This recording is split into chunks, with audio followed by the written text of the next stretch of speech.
Well, I certainly wouldn't underestimate the capability and capacity of our U.S. Special Operations Forces to be an important force multiplier anywhere around the world they're deployed. And the President does expect that they can have an impact in intensifying our strategy for building the capacity of local forces inside of Syria to taking the fight on the ground to ISIL in their own country. That has been the core element of the military component of our strategy from the beginning, building the capacity of local forces on the ground. That was the essence of the call that the President just completed with Prime Minister Abadi.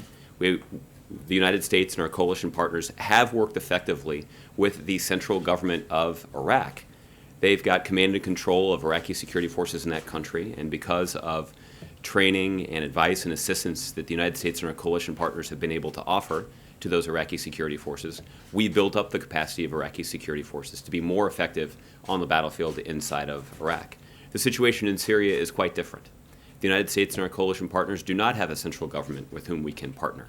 The Assad regime has lost legitimacy to lead that country for a variety of reasons. In fact, they've actually used the military of that country to attack innocent civilians.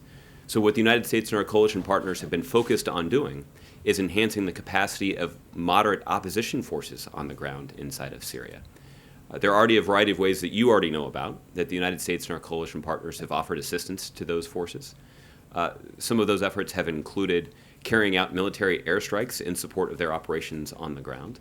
In some cases, those local fighting forces have been enhanced through decisions that the President has made to resupply them, offering them military equipment and ammunition that they have used to effectively make progress against ISIL.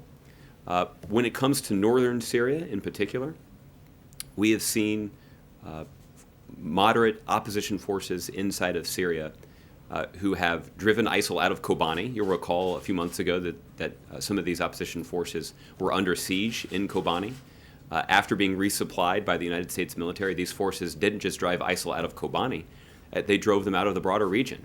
And now there's a 500-mile-long border between Turkey and Syria. All but 90 kilometers of that border is now secure. We've also seen these opposition forces make progress in the direction of Raqqa. This is the self-declared capital of the Islamic State.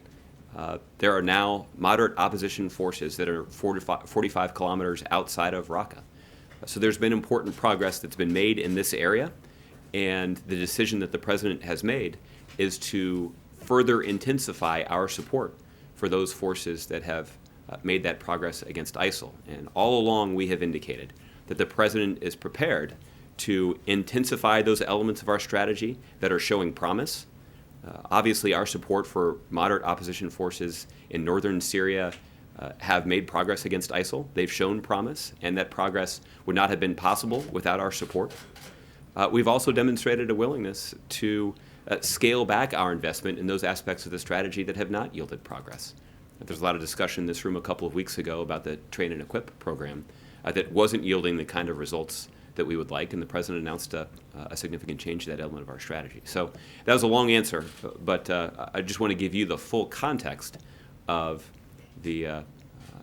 this latest decision that the President has made to intensify this element of our strategy that has already shown some promise.